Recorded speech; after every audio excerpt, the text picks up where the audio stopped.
When I did my graduate studies at the Middle East Institute at Columbia University's School of International Affairs, I took many courses on the question of the Middle East conflict.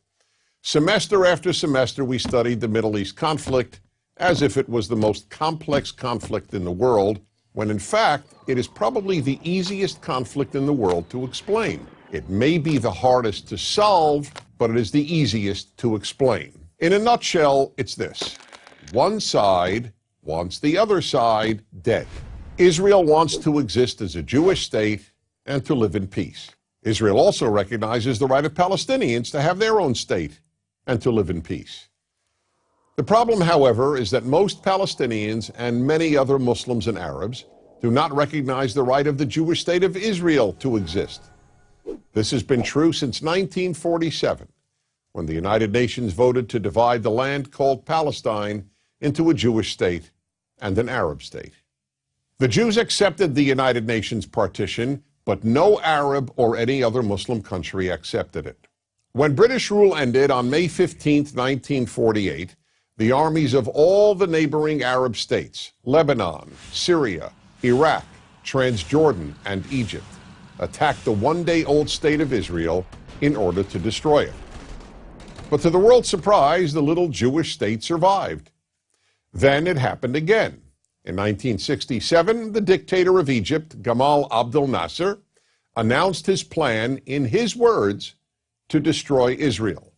He placed Egyptian troops on Israel's border, and armies of surrounding Arab countries were also mobilized to attack. However, Israel preemptively attacked Egypt and Syria. Israel did not attack Jordan and begged Jordan's king not to join the war. But he did. And only because of that did Israel take control of Jordanian land, specifically the West Bank of the Jordan River. Shortly after the war, the Arab states went to Khartoum, Sudan, and announced their famous three no's: no recognition, no peace, and no negotiations. What was Israel supposed to do? Well, one thing Israel did a little more than a decade later in 1978 was to give the entire Sinai Peninsula, an area of land bigger than Israel itself and with oil, back to Egypt, because Egypt, under new leadership, signed a peace agreement with Israel. So Israel gave land for the promise of peace with Egypt, and it has always been willing to do the same thing with the Palestinians. All the Palestinians have ever had to do is recognize Israel as a Jewish state and promise to live in peace with it. But when Israel has proposed trading land for peace, as it did in 2000, when it agreed to give the Palestinians a sovereign state in more than 95% of the West Bank and all of Gaza, the Palestinian leadership rejected the offer and instead responded by sending waves of suicide terrorists into Israel. Meanwhile, Palestinian radio, television, and school curricula remain filled with glorification of terrorists, demonization of Jews, and the daily repeated message that Israel should cease to exist. So it's not hard to explain the Middle East dispute. One side wants the other dead. The motto of Hamas, the Palestinian rulers of Gaza, is, "We love death as much as the Jews love life." There are 22 Arab states in the world, stretching from the Atlantic Ocean to the Indian Ocean. There is one Jewish state in the world, and it is about the size of New Jersey. In fact, tiny El Salvador is larger than Israel. Finally, think about these two questions.